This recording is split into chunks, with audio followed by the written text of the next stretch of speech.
the idea that you can just repress a small number of activists and everybody will say, you know what, forget about it. I'm just going to go home and watch Netflix, drink some wine. It's not going to work that way because wine's getting more expensive because it's harder to grow grapes. Hi everyone, welcome to the Climate Confident podcast. My name is Tom Raftery, and with me on the show today, I have my special guest, Dana.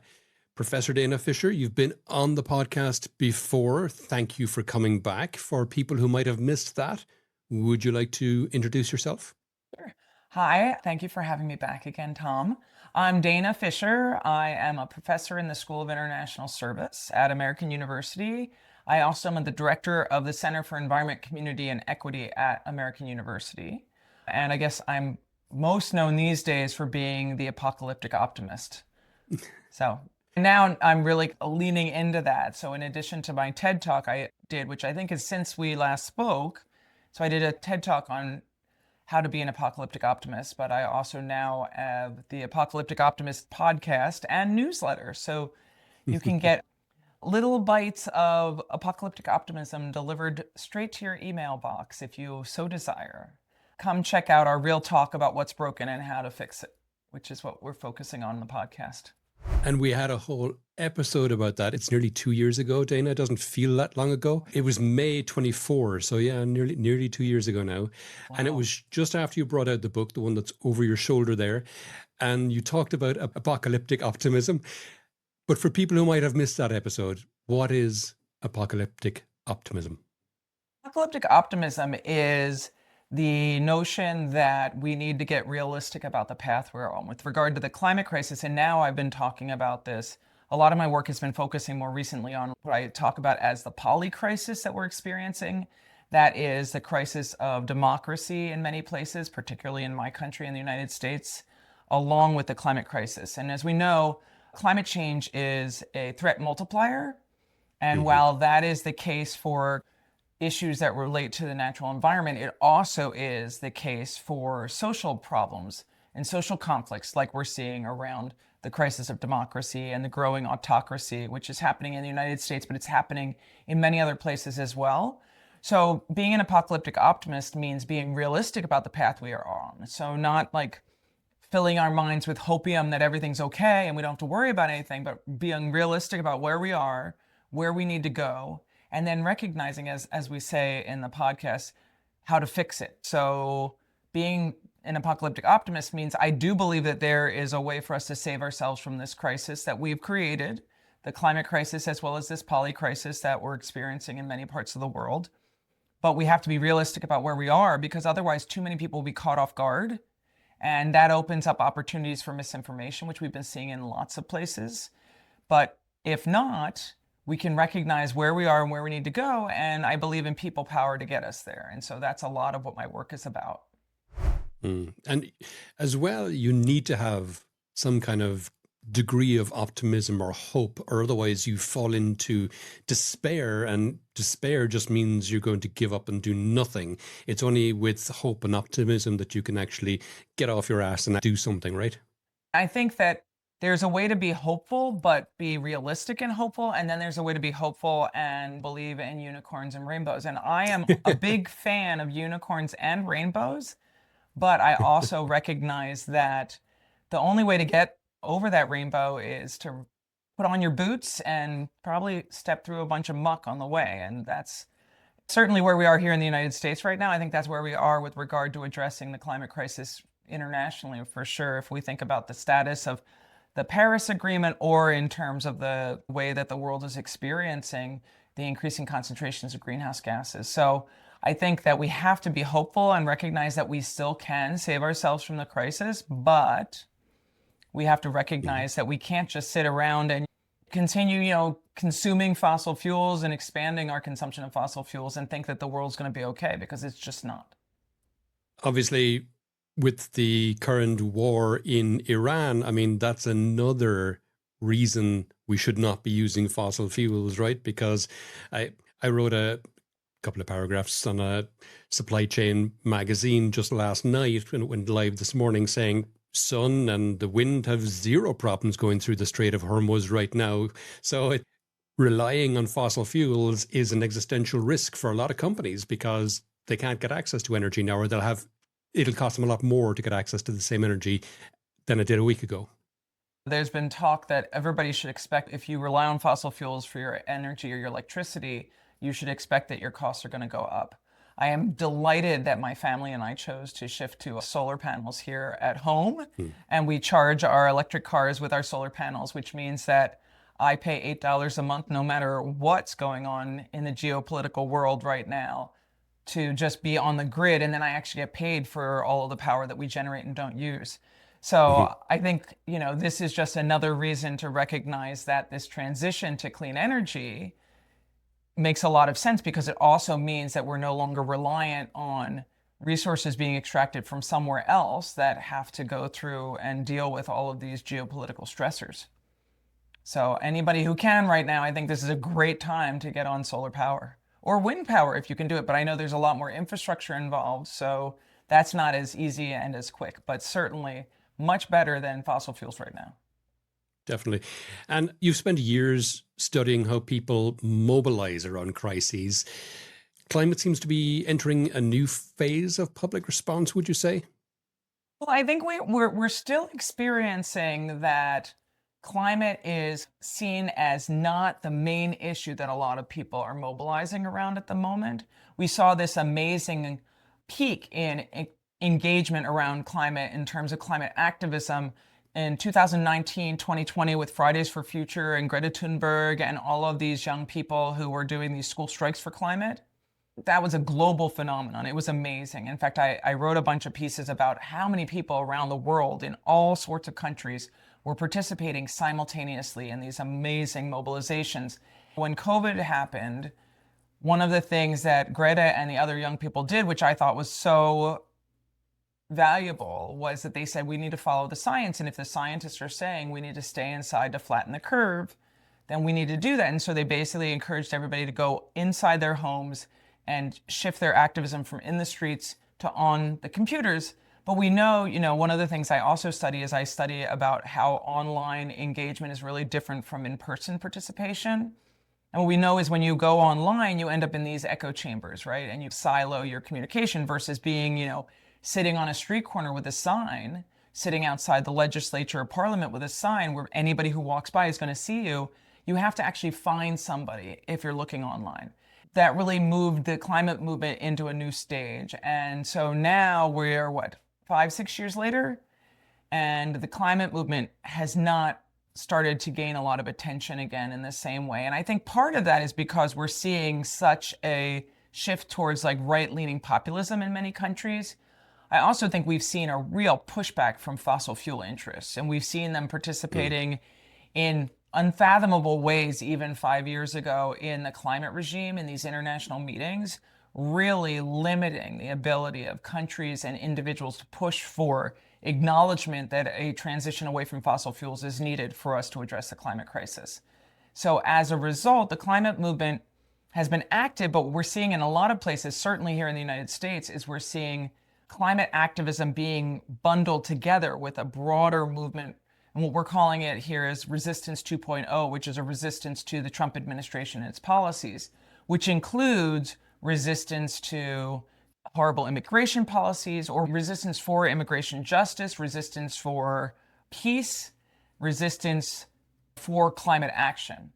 All of those things are connected together in this kind of larger movement that we're seeing right now. And we see that in a lot of other places. At the same time, there has been this shift for many countries, especially advanced industrialized countries. And I'm thinking about many countries in Europe, in the UK, as well as here in the United States, for repression against activists, particularly climate activists, have been really targeted.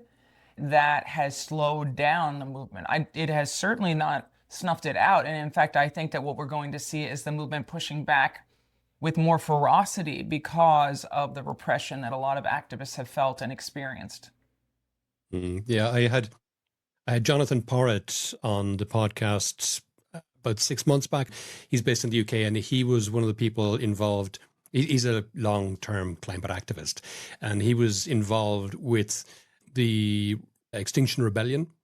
He wrote a book about them. He was embedded with them for a while, but as a result of his activism, he has been charged under the Terrorist Act just for protesting climate. It's not even like they did any property damage or anything. That was just simple protesting for climate. And that's how Extinction Rebellion were basically hobbled in the UK. They kept being arrested and charged, and they eventually ran out of volunteers who were willing to be arrested and have a conviction and go forward from there. So, yeah, it's scary and chilling times in that sense. I mean, we've seen a decision in a legal decision against Greenpeace for their participation in, again, nonviolent civil disobedience against pipelines in the United States. What we're basically seeing is repression happening globally, and it is encouraged and motivated by fossil fuel interests, right? Who are basically and funded by, yes, absolutely. But I mean, one of the things that I've written about in many places is the way that we know that repression long term actually backfires. I have a piece that came out recently about how repression against activists in the United States and other places is going to backfire for the US government right now. Because talk us through that in a little more detail. The reason that we see repression from governments is that they want to stop activists. So they basically, even though historically we've seen nonviolent civil disobedience, that's peaceful protest that is disruptive, like blocking a street, or there's been a lot of crazy glue, maybe even throwing like some of this, the biodegradable paint washes away and doesn't hurt anything. All of that is really, it's performative and it's not harmful. It is very much nonviolent. Nobody gets hurt. No property gets hurt. It's very nonviolent and peaceful, and it's intentionally designed that way. The goal of repression is to basically target the people who are doing this with the hope that it will discourage other people from participating. And we certainly saw that around Extinction Rebellion, right? We saw these substantial penalties for the people who were engaging in nonviolent civil disobedience. We saw people serving long periods of jail time. I think Roger Hallam had the longest jail time in the UK. But so the idea here is that it will basically send people a message that they should not do this. And in some cases, that kind of repression works for a short period of time. But the problem is that when the crisis, whatever the crisis is, rages on. I mean, historically, we've seen it around apartheid. We've seen it around violations of civil rights in the United States. And during those periods of time, while a movement may be discouraged initially because of repression, we just see more people rising up. And it also leads people to escalate their types of actions because they push back. And research shows that they actually push back to try to meet the moment. So if you're being faced with repression, you push back harder. And that's the way that movements tend to respond, because it's very much a dance between law enforcement and activists to try to get attention and to try to build notoriety, to try to change the public minds about the issue, but also to try to get the policymakers to respond and address whatever the problem is. So over time, what we end up seeing is that people who are repressed will just push back harder. And actually, today, some folks who are affiliated with Scientist Rebellion, actually, they tagged me in a post about a new paper that just came out about emotional responses to state repression based on research around Extinction Rebellion in the UK. And I literally only saw this morning. I just printed it out.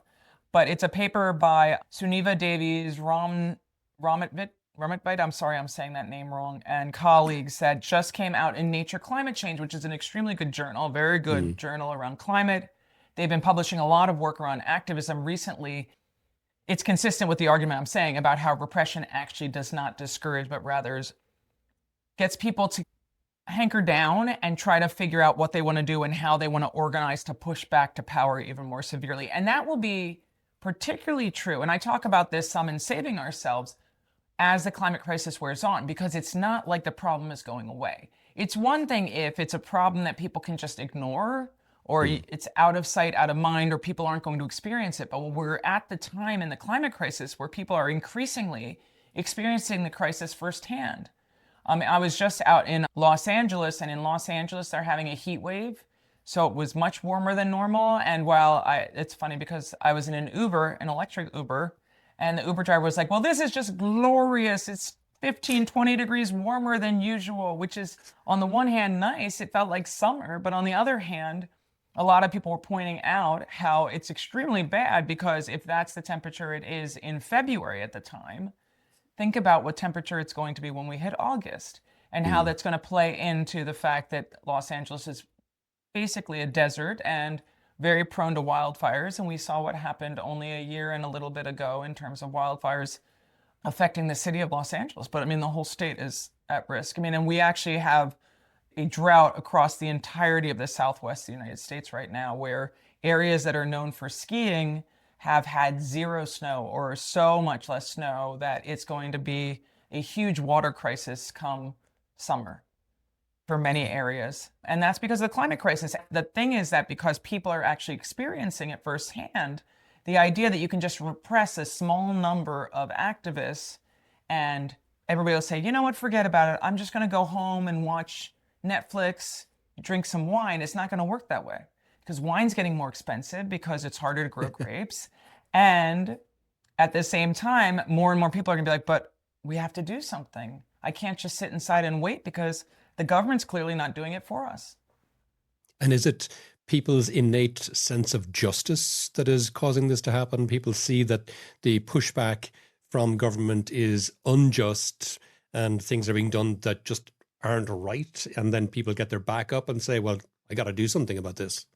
We see that kind of response, and we call that like a moral outrage response. We do see that when there's violence, particularly violence against peaceful protesters, like we saw in Minneapolis. Since the beginning of the year, we've seen 2 murders by law enforcement of peaceful protesters who were basically monitoring law enforcement activities to make sure that their communities were safe, and they were both murdered for it. When we see that kind of violence, it does get people pushed back and outraged and out in the streets immediately, pushing back. And we saw that exactly that way. It was classic textbook, what we would expect in Minneapolis. In the case of the climate crisis, what we're actually seeing instead, and there's been some really interesting studies that have come out recently about it, which is in areas that experience climate shocks, and that is climate change exacerbated extreme events, your heat waves, your droughts, your wildfires, your floods, all the biblical stuff that we've been seeing. When those things happen, which are exacerbated by climate change, if you look at their attitudes around climate change, climate action, and even broad engagement in their communities, what we're seeing is that it goes up. So even people who are climate deniers and have been fed a lot of climate misinformation, even their opinions have shifted after experiencing the climate crisis firsthand. In that case, it's not really about saying, oh, those people shouldn't be repressed. It's more, why aren't there more people doing something? We need to do something. If you arrest everybody who was involved in climate activism, we have a renewable resource of human beings who are going to care about the climate crisis because it's getting worse and worse. So more people will just come out every day. We'll see more people. And that's basically, we're starting to see that. We're still in early days, but unfortunately, given what we're seeing with concentrations of greenhouse gases in the atmosphere going up and average temperatures going up, I think we're about to enter back into an El Nino, and an El Nino means that we see more warming even than normal. So we're basically going to have more heat waves, more lives lost, more people needing to relocate. All of that will cause social conflict, which will lead to more people feeling like they have to push back against decision makers who are refusing to take action against fossil fuel interests, which is the root of the problem right there. And how important are things like attribution science in raising awareness of this? Well, I have a project where I'm working with the folks from the climate attribution team, where we're basically trying to add a social layer to look at how attribution science specifically plays a role in getting people to mobilize.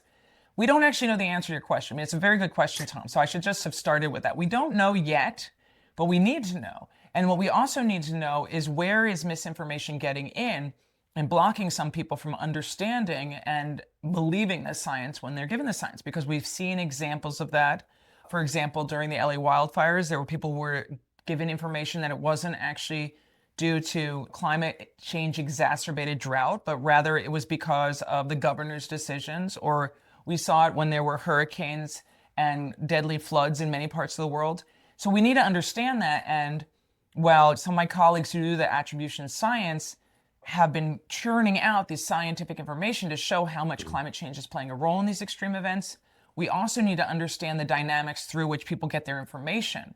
And we know that the media environment has changed substantially. We know that many people go into these silos where they only get their information from very specific sources, be they hopefully cool podcasts like yours, but in many cases, podcasts that are promoting misinformation and science denial. And in those situations, what we need to figure out is how do we break through it? So we need to understand the dynamic better. And that's what this project is about. But I think climate attribution science is going to play a very substantial role, but it has to be partnered with a broader social understanding of how people get information and how they digest information. And then how they use that information for decision making. So I have a couple projects that are in development, and we're working on getting seed funding to try to start to understand those dynamics. Because as Bob Watson, who used to be the head of the Intergovernmental Panel on Climate Change many years ago when I was doing my dissertation, so this was in the 1990s, he said, science is necessary but insufficient for decision making. And he was absolutely right, although at the time, a lot of people thought if we had enough science that said climate change is happening, it's caused by human activity, and human activity needs to change to stop climate change. Well, we have so much science. I mean, at this point, the science is very, very clear, but we still haven't changed behavior. So science isn't enough. So we now need to figure out what do we need to do to partner with the science to get that science to the right people.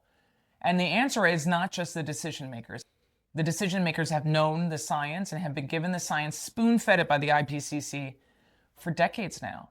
What we really need to do is figure out how to get to the people. And so that's a lot of the work that I've been doing. And when that gets to the people, what are the tactics that are proving most effective in the movement, in the resistance? What can we do? What will we do? What should we do? We can do anything and everything we set our minds to. So, I mean, as I talk about in saving ourselves, we don't all have to be activists. You don't all have to throw soup or glue yourself to something to save the world. What you have to do is figure out where you are most comfortable. One of my colleagues and I had a conversation recently about the types of repression we're starting to see and the growing autocracy in the United States. And he said, he's like, I actually would amend that and say, we all need to do anything we're willing to. And we have to be comfortable getting a little uncomfortable at this point, because things are getting so bad that we can't just sit down and just be like, okay, I'm happy focusing specifically on just electric school buses, which was my favorite example when I wrote Saving Ourselves. Some people just want to focus on that. It's a good start, but at this point we need more, and we need more people to get involved as fast as possible. So in terms of what tactics work, what my research finds is it's a diversity of tactics that work. So it's really important to have the people who are just working to try to inform and lobby and get the information out to legislators about what is needed, and that there's popular demand for climate action. That can be done through your peaceful marches, your lobbying, your letter writing, your going to town halls where you can meet with elected officials. Those places are great places to deliver that information. And what you need to do is show that there is a real collective support for these types of actions, for a transition away from fossil fuels, for example. At the same time, research shows that there is a very valuable role to be played for the groups that I call the stalkers and the disruptors, because what they really do is they help to draw more attention to the issue, to the crisis. And that involves nonviolent civil disobedience, which we're seeing more and more of the general public in the United States having a taste for that kind of activism, because that activism, a lot of people are starting to feel, is necessary to push back to this growing repression. That type of activism gets more attention from the general public because the media tends to cover it more. I mean, that's why people throw soup. They don't throw soup because they get to see soup on the covering of paintings. They throw soup to get media attention. I've done so many media hits where basically somebody's like, somebody threw soup, somebody threw paint. Dana, you need to tell us, why would they do such a thing? And I said, they do such a thing because now I, a person who was a contributing author for the Intergovernmental Panel on Climate Change, is now doing national media telling you why we need to think about the climate crisis and why people are willing to risk going to jail to get the word out about the climate crisis. And what we know about this is that when these kinds of performative tactics that are disruptive, when they happen, while they're very unpopular generally, they do tip opinions of sympathizers. That is, people who care about the issue but are not yet mobilized. But what we see people doing after that is they don't say, oh, I want to sign me up, I'm going to go throw soup. They say instead, this is an issue. I don't like this tactic, but something needs to be done. I am going to get involved in more moderate factions of the movement. And that's really how what we call the radical flank, that's how it works. And while there has been some research that uses these computer simulations where they ask random samples of people online, if you experience this, what would you do? They tend to find that this is quite unpopular and not effective. The people who do the research and look at the actual effects of the actual activism and real people responding to that, there's been growing research on that using Just Stop Oil and Extinction Rebellion, as well as some activism here in the United States. People who actually experience the activism have very different views, and we see much more positive response. Not in terms of the specific tactic. Like most people say, I don't like you blocking traffic or sitting down in front of this or gluing yourself or whatever. But I think this is an important issue and I want to get involved. And we see consistently over time that that continues to happen. So it's very clear that that is helping. So we need that part of the movement. Some of the work that I do involves surveying protesters. So I go out to these legally permitted marches, like the large-scale marches that have been happening. I've collected data at all the No Kings days that we have. We have another one coming up at the end of March. We'll be out with a team. We collect data there. I work with the organizers and survey people participating around the country. And one of the things that I originally started asking, because I thought we could understand more about who supports and who doesn't support civil disobedience, is I asked this question: do you support organizations participating in nonviolent civil disobedience? I ask everybody. And I thought, oh, well, we could see what the patterns are for people who does support and who doesn't. But I can't do that because over 95% of the people whom I survey at any one of these legally permitted protests support organizations doing this type of activism. The individual may not personally want to do it, but they support it and believe it is a necessary part of the movement. And that's what the research finds, is we need the whole full range. We need like the wide toolbox of tactics to be involved, particularly because the poly crisis is upon us and the climate crisis is worsening. And we are fast approaching these tipping points, which my colleagues and the natural scientists have been screaming about, unfortunately, for years. And the screaming is getting louder because we are so close to these tipping points that will basically make climate change irreversible and will have such horrible effects on our natural environments, but also on society, because there are many areas where humans will not be able to continue to live if we keep going in this way. And so this is a moment when we need it. We have an all hands on deck type of an opportunity for everybody to get involved and even get a little uncomfortable, as my colleagues suggested. That's exactly what happens. People stand up to repression, they push back. Sometimes martyrs are necessary as well. They play a role in some of the most successful and effective social movements. And it's horrible and unfortunate, but there is a role there. And we may need to see that more and more. Doesn't bear thinking about, but I get what you're saying. Many business leaders, and I speak to a lot of business leaders on this podcast and my other podcast as well, a lot of them believe that policy drives climate progress. How much of that progress actually starts, do you think, with public pressure? I think most of it starts with public pressure. One of the reasons for that is that fossil fuel interests have tentacles throughout decision making, throughout the policy-making hierarchy in most countries, and particularly in any country that has actual natural resource endowments that are fossil fuel-based. Those fossil fuel interests have really captured decision-making and have privileged access to the resources. In many cases, they get access to resources and they get subsidized to extract those resources, but they also have access to power. And we've seen research that shows how we see people who take money from fossil fuel interests, but say they care about climate change and want to do something about climate change. What we see is anybody who's taken that money tends to vote with the people who give them money, not with what they say they care about.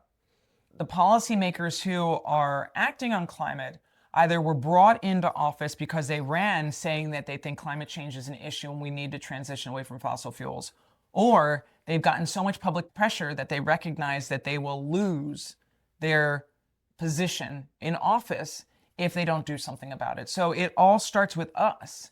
It isn't just, today I've decided that I want to do a transition to clean energy, which initially is going to cost us money and is going to be a headache to do, right? The infrastructure requires a difficult shift even Mhm. though now clean energy is cheaper than fossil fuel-based energy. Yeah. I was reading an article just this morning talking about how the renewables industry in 2025 in the US still is booming despite all the pushback from the administration. And it's down to the economics trumps politics almost every time, I should say. Yeah, so during 2025, we saw the Trump administration, not very slowly, but basically tear away a lot of these incentives and programs that were helping to jumpstart the clean energy transition in the United States, which was just really taking off. But first of all, during 2025, we didn't see all of those incentives disappear. They've now almost entirely gone in the United States. So now we will see the real effect, the Trump effect, if you want to say that. At the same time, fossil fuel energy is really expensive, and business leaders do not make decisions based on like presidential timelines, right? They make decisions because they want to not have stranded assets. So they don't want to commit to fossil fuel based infrastructure that is not going to be viable in the future, particularly when it's already cheaper to use solar power, to use wind power, geothermal, et cetera, and so forth. So I think that that is really helping to maintain commitment to clean energy. But in my state, we're seeing efforts by the state to try to continue to incentivize people to work towards this transition. I mean, it certainly is going to slow process, and Mm. we've seen that the administration tried to stop permits for wind energy, wind power plants that were going up, and that has been overturned by judicial review. But we still have seen so many efforts by the administration to stall the clean energy transition, which is just really unfortunate because what's going to happen is the United States is going to fall behind. We're going to fall behind in terms of our technology, but at the same time, there still is going to be a clean energy transition. It is destiny. I've written about this on my blog as well. The fact that Europe, to a certain extent, and China particularly, are throwing all their investments behind the energy transition. They're plowing ahead with renewables and storage and HVDC and ultra HVDC corridors. The transition to the electrification of transportation is just proceeding at an incredible lick. And at the Yeah, I same mean, time, then you have the US backpedaling furiously, and it's like they're investing in blockbuster or film or any of these ancient technologies. It's just incredibly ridiculous because it's the future. yeah. I mean, the administration right now is incentivizing energy companies not to retire coal-fired power plants where they already had invested in transitions away from that. They can't stop it, really, but they can slow it. And certainly slowing it is really bad because we know from the way that people have analyzed the effects of the Paris Agreement that we have just not gotten where we need to go with regard to reducing concentrations of greenhouse gases in the atmosphere. The United States has pulled out of the Paris Agreement, so is no longer even keeping track of emissions by design. But the thing is that that won't stop the climate crisis for sure. I mean, if you put your head in the sand, you still end up in the storm. But in addition to that, I think that the consumer is going to demand the cheaper, more reliable, clean energy. Yeah, absolutely. Particularly, as we said at the start, with the war increasing the price even more of fossil fuels. There are murmurs already about how the administration seems committed to investing in this war for a while. So this is not like a Hmm. little blip. This may very well be a long-term project. And this war type of a project is going to have a negative effect, certainly on oil access for many countries, but certainly in the United States. So anybody who can, clean energy is the answer. And I mean, I Hmm. just say one thing I've been spending a lot of time learning and trying to understand better is, this what they're calling balcony solar, right? This solar Yeah. for rentals, which I know is really popular in Germany, but there's a bill here in my state where they're trying to incentivize people to try to install on balconies and other places if you don't have your own access to your roof. For people who aren't familiar with it, this is where you get a single solar panel, maybe two solar panels, and you can hang them on the balcony of your apartment if you're in an apartment building, and you can just plug it into a regular outlet in your apartment and it starts pulling the energy in, and you can use that energy in your apartment. It typically will generate maybe 1 kilowatt, 500 watts to 1 kilowatt. Not enough to cover all your electrical needs generally, but it will certainly cover some and bring your bills down. And if you combine it with a battery, which a lot of them do, they have the built-in battery as well, it means you can use the energy that the panels are generating when the sun isn't shining. So Yeah. it's, So I mean, it's a lovely little system. exactly. I mean, and I think that there's a lot of discussion about how that will help to democratize access to clean energy in places where people rent and they don't actually own their homes, or they're in more vertical housing. And it's not expensive either. I think those systems cost like $500 to $1,000, depending on the size. It's fantastic. Quick question, because you mentioned that you go out to the protests and you talk to the people who are protesting and you survey them. What has surprised you most when studying this activism on the ground? The first protest I surveyed was the COP6 round of climate negotiations in The Hague. That was the climate negotiations where the United States had just had our election, and we didn't know if Al Gore or George Bush had won. I remember arriving in the Netherlands and having all of these Dutch people asking me about, what are we going to do about our election? I was like, well, since I have so much control as, a PhD student right now, I can tell you. So anyway, at the negotiations, they had a large-scale protest. They called it the Human Dike, where people came in and they filled sandbags and they created a dike around the building where they were holding the negotiations. So I started surveying there, and that turned into this large-scale project where I surveyed not only at climate protests, but also during the globalization movement, during the anti-war movement, and during the first Trump administration. I surveyed at all the large-scale protest events, and that became my last book, which was called American Resistance. When Trump got reelected and people started protesting again, I thought, okay, apparently I'm going back out in the streets to survey protesters. And what's been really interesting to me recently, and in terms of following trends that we've seen in the streets, is number one, is that we added a question about political violence to our survey based on a national question that has been fielded nationally for a number of years. We added it to our survey instrument to ask if people believe that political violence, and the question is, I believe that political violence may be necessary to protect our democracy. That's the question. And we started asking that in the streets right after Trump got elected. And what we've seen is that that number went way up. That's really surprised me, because left-leaning individuals tend to be much less supportive of political violence than right-leaning individuals historically. And so we started seeing a real increase in that, which makes a lot of sense given the behavior of the Trump administration and the violence towards the American public. That's something that I've been paying a lot of attention to.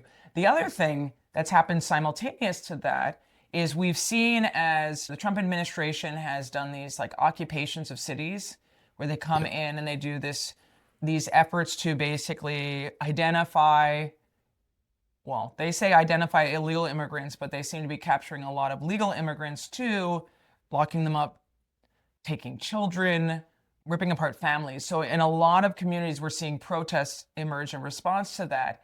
And I've been really surprised to see the ways that cities have tried to use these really joyous tactics to do their protest as a way of showing that they're peaceful to the public.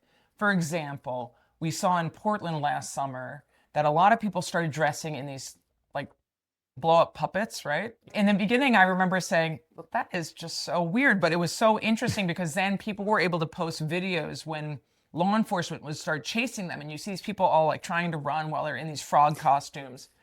The argument that they're being violent or, being domestic terrorists while they're these people dressed as frogs and they're just walking around chanting no ICE or anti-Trump slogans. So that started in Portland last summer. And by the time we had the No Kings Day 2 in October, across the country, people were dressed in these types of uniforms. And in fact, in Washington, D.C., when I was surveying in the fall, I surveyed a unicorn. I surveyed a number of like rainbow characters, and I surveyed at least one frog, but they were all over. And it was like a very common thing many people decided to do, is to dress up. So that really surprised me, because if you had said to me even when we spoke 2 years ago, Dana, and then the next time you talk to me, people are going to be protesting dressed in these crazy rainbow costumes in your country. I would have said, you're crazy, and maybe you've been drinking too much. I don't know. I mean, I would just never have believed that that was really where we were going. But it's absolutely what we're seeing, and it has surprised me. But it is also sending this message of collective action, and one of peaceful collective action and like community support. I mean, the other thing that we're seeing now that's really different is historically protests, particularly in my country, were all about like a march on Washington, right? So I was like, oh, since I'm in Washington, that's really great for me because I study protest. And it was all about organizing people to come to one location to protest. And we saw that during like the Women's March, the first Women's March at the beginning of the last Trump administration. We saw the largest single day of protest in US history. People descended in Washington, D.C. And I was out with a research team. This time around, it's really different. And we're seeing much more what we call distributed activism, where instead of coming to specific locations for large scale protests, people are doing protests in their own town. And in fact, at the last No Kings Day, when I said I was going down to Washington, D.C., I go to the metro, I take our public transit into town, and I was on my way to take public transit right near my house. And right near my house, there's a metro stop at the National Institute of Health, which has been under siege by the Trump administration, where grants have been cut off and scientists have been fired and et cetera and so forth. And I was going to get on the metro stop there, and I couldn't because there were thousands of people there protesting at the National Institute of Health, because we're seeing people going to local places to join together embedded in their community, which is actually much better for politics when you're doing stuff with your friends and neighbors rather than, there is something beautiful about, you know, getting on a bus together and riding with friends and neighbors down to a collective location. But in some ways, seeing this kind of distributed activism where these maps of people protesting across the country is really inspiring. And we're seeing millions of people out in the streets across the country. And I expect at the end of this month, we'll probably see the largest group of people protesting that we've seen in the history of the United States, but also during this period of activism against the Trump administration. That's something that I'm keeping my eye on. And that's something that I'm surprised by, because I just didn't know that there would be this shift, but that would be so many people. I also just never expected so many people's livelihoods and personal lives and experiences would be so negatively affected 1 year into a new administration. We're coming towards the end of the podcast now, Dana. Quick question, quick left field question for you. If you could have any person or character, alive or dead, real or fictional, as a champion for climate activism, who would it be and why? One of the things that's very interesting in this day and age is the way that social media has changed everything.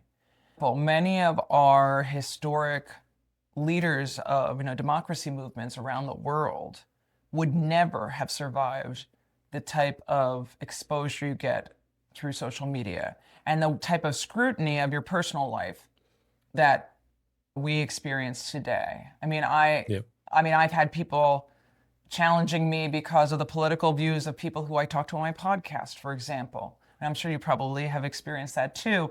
And questioning me and my political ideals because of the people who I've spoken with. That never would have happened before. So who would I would love to figure out a way to mobilize and encourage and connect with the Dalai Lama and get him to focus on climate change. I mean, he is so inspiring and an amazing leader. I mean, I also, if I had, if this is my dream, right, I would have him when he's younger, because I know that it's a lot harder for him now than it was. Sure. I got to see him speak once in graduate school, and wow, it was amazing. I mean, he was in one of these huge, like a huge stadium where like the big basketball team played, and there were thousands of us in the audience, but I felt like he spoke directly to me. And I was way up, and I still felt like he was talking to me.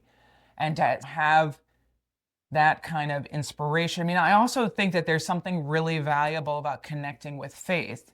One of the recent podcasts I did with my colleague, Rayshawn Ray, who's also the person who said people need to get a little uncomfortable. He was talking about the work he's done with religious communities and, like particularly around Black churches, and talking about how faith can really help to connect people and help inspire people and help channel people into activism and engagement that is community embedded. And we saw that during the civil rights movement here in the United States.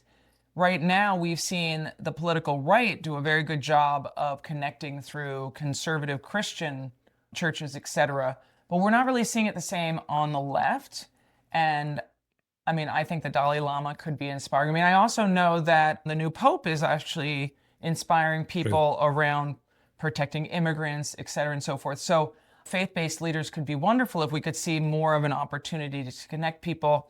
I also know that a lot of young people feel very lost today, and this is the most isolated generation that has ever been born in the world. And part of it is because of social media, and part of it is because of the way that technology, and also having grown up during a pandemic, also has isolated many young people. But any ways that we can think about connecting people and using those connections, social ties, social connections, and faith to bring about the hope and recognition of what's needed for saving the world. I think that would be great. Dana, if people would like to know more about yourself or any of the things we discussed on the podcast today, where would you have me direct them? I would suggest that they come to my website, www.danarfisher.com. And if you go there, you can sign up for my newsletter. You can find out about the podcast, and you can see my TED Talk right there on my website. So come on over. Dana, that's been brilliant. Thanks a million for coming on the podcast today. Thank you for having me.